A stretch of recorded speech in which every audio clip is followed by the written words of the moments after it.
जहां एक तरफ हिमालयन क्षेत्र की भौगोलिक स्थिति बेहद दुर्गम है, वहीं दूसरी तरफ चीन के द्वारा दी जा रही चुनौती का सामना भी हमें इसी क्षेत्र में करना पड़ रहा है। इस तरह के मुश्किल ज्योग्राफिकल रीजन के लिए एक अलग प्रकार का वेपन सिस्टम, एक अलग प्रकार के ट्रांसपोर्टेशन की जरूरत होती है। आर्मी इस बात को समझती है और इसीलिए लगातार प्रयास भी किए जा रहे हैं। पिक्चर के माध्यम से आप ये समझ पा रहे होंगे कि इस तरह के एरिया में एक लास्ट माइल कनेक्टिविटी देना और लॉजिस्टिक्स की सप्लाई करना कितना मुश्किल हो सकता है। इसके अलावा यदि वॉर की सिचुएशन होती है तो ऑयल, वेपन, फ्यूल, ये सारी चीजें तो भेजनी ही है। जो सैनिक हताहत हुए हैं उनको इवैक्यूएट करना भी उतना ही जरूरी होता है। कई बार यहाँ पे बर्फ पड़ जाती है और रास्ते जो है बंद हो जाते हैं। तो इस तरह के मुश्किल रास्तों पर चलने के लिए टफ टाइप के व्हीकल्स की हमें जरूरत पड़ती है।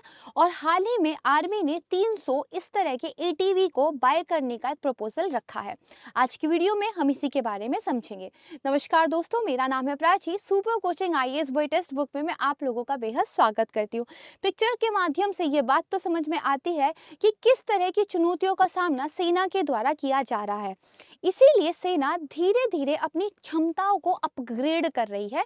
यहाँ पे आप देख सकते हैं 100 of ATVs, drones, trucks to be procured by Indian Army to improve logistic capability.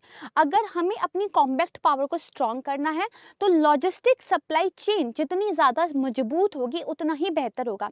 पुराने जमाने में आपने किलों के बारे में पढ़ा होगा, जो दुर्ग होते थे, दरअसल वो इसी पॉइंट ऑफ व्यू से बनाए जाते थे कि एक लंबे समय तक खाना पीना, वेपन्स वगैरह जो है दुर्ग के अंदर होंगे और उससे सप्लाई होती रहेगी। जब भी युद्ध में किसी को हराना होता था तो उसकी सप्लाई काट दी जाती थी ताकि एक टाइम के बाद आर्मी सस्टेन ना कर सके। ये युद्ध की रणनीति हमेशा से ही काम करती है और आज तक यही है, क्योंकि बिना लॉजिस्टिक्स के आप बहुत लंबे टाइम तक युद्ध नहीं लड़ पाएंगे। इसी के साथ ही चाहे गलवान वैली हो या फिर अरुणाचल प्रदेश में अभी हाल ही में हुआ क्लैश, ये समझ में आता है कि चीन के साथ अगर मुकाबला करना है तो हमें अपने आप को अपग्रेड लगातार करते रहना पड़ेगा।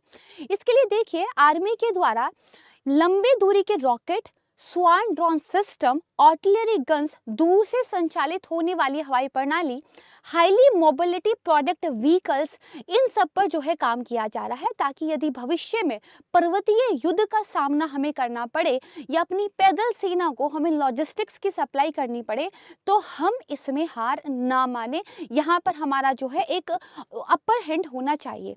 इसी के लिए यहाँ पर एक प्रेस रिलीज आप देख सकते हैं, रिक्वेस्ट फॉर प्रपोजल, एक आरएफपी जो है मिनिस्ट्री ऑफ डिफेंस की तरफ से on the behalf of army किया गया है, जहां पर करीब हम 300 लॉजिस्टिक रफ टेरेन व्हीकल्स खरीदने की बात कर रहे हैं। यहाँ पे देखिए कैटेगरी लिखा है बाय, यानी कि खरीदा जाएगा, एंड ब्रैकेट में लिखा है इंडियन, यानी कि देसी व्हीकल्स जो है आर्मी यहाँ पर खरीद रही है। इस तरह की कुछ सिंबॉलिक पिक्चर्स आप देख सकते हैं जिससे आपको एक आइडिया लगेगा कि आखिरकार एटीवी होते क्या है। दुर्गम क्षेत्रों के लिए दुर्गम तरह के व्हीकल्स आप समझेंगे तो थोड़ा सा आपको याद रहेगा।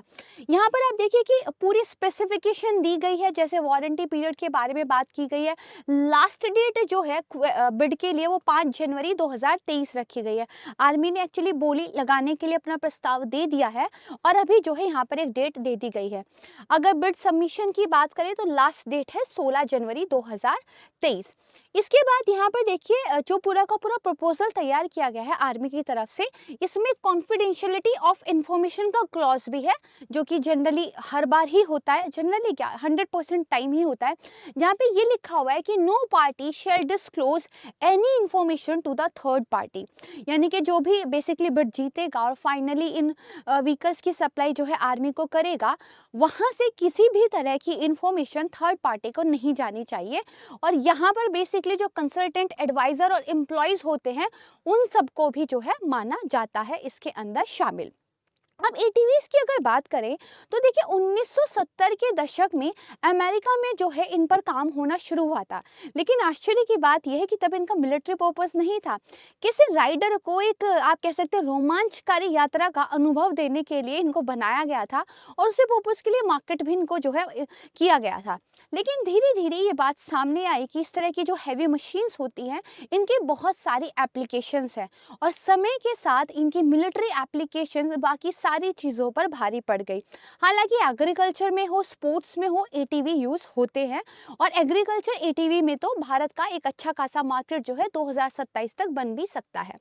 यहाँ पे देखिए, इंडियन आर्मी ने प्लान किया है 300 जो है indigenous logistic rough terrain vehicles को जो है बाय किया जाएगा, जो बेसिकली तो ट्रांसपोर्टेशन कर सके लोड का, साथ ही अगर किसी तरह की कैजुअलिटी हुई है तो उसकी इवैक्यूएशन कर सके। ये इनका पर्पस होगा।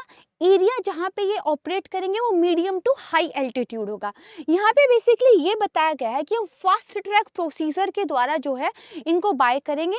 इमरजेंसी जो प्रोक्यूरमेंट है वो यहाँ पर इनकी होगी। हाईली मोबाइल, मल्टी कॉन्फ़िगरेबल और व्हील्ड व्हीकल्स होंगे, ठीक है। इसके अलावा देखिए, जो रिक्वेस्ट फॉर प्रपोजल है इसमें कुछ स्पेसिफिकेशन दी गई है।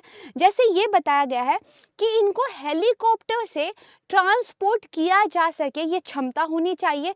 साथ ही 16,000 फीट के एल्टीट्यूड पर ये ऑपरेट करने में सक्षम हो, इस तरह की स्पेसिफिकेशन यहाँ पे आर्मी की तरफ से दी गई है। बात करें तो -20 डिग्री से लेकर +45 डिग्री तक के तापमान पे काम कर सकते हो। इनके अंदर एक इनबिल्ट कोल इंजन स्टार्ट होना चाहिए। अगर बात करें इंजन पावर की तो at least 30 horse power. Operating range की बात करें तो 100 किलोमीटर।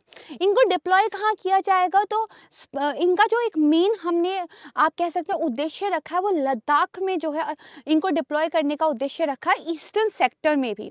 क्योंकि मैंने भी आपको बताया कि इस टाइम पर हमारी जो स्ट्रैटेजीज हैं वो जो ट्रू फ्रंट वॉर की एक चुनौती हमारे सामने है चीन और पाकिस्तान की तरफ से, उसी को ध्यान में रखकर है और होनी भी चाहिए, क्योंकि चुनौती दरअसल वहीं से है।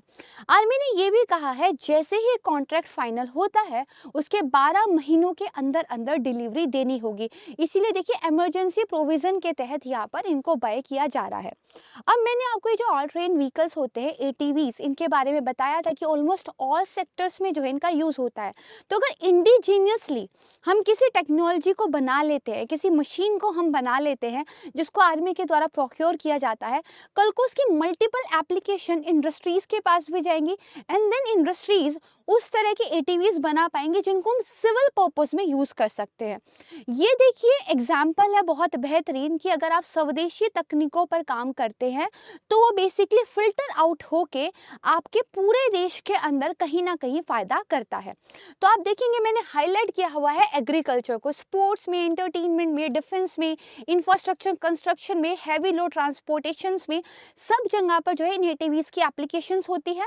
और जिस तरह डीआरडीओ के द्वारा और इसरो के द्वारा ये सोचा गया है कि जिन टेक्नोलॉजीज को हम इंडस्ट्री को ट्रांसफर कर सकते हैं वो किया जाएगा ताकि फिल्टर आउट होकर उसका स्पिल ओवर इफेक्ट जो है पूरी मैन्युफैक्चरिंग सेक्टर पर दिखाई दे।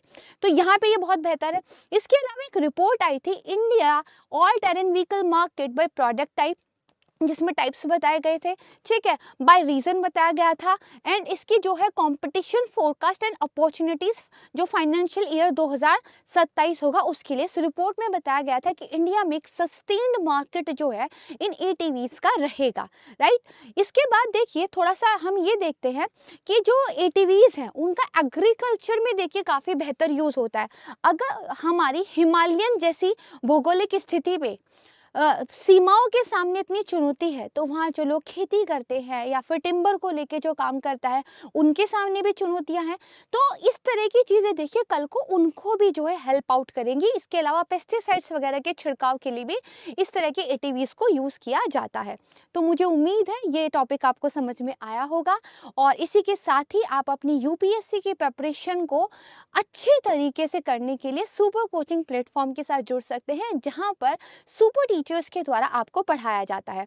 अगर मार्केट से हम फीस का कंपैरिजन करें तो हमने बहुत अफोर्डेबल सॉल्यूशन एक स्टूडेंट सेंट्रिक प्लेटफॉर्म के माध्यम से आप लोगों के लिए ऑफर किया है।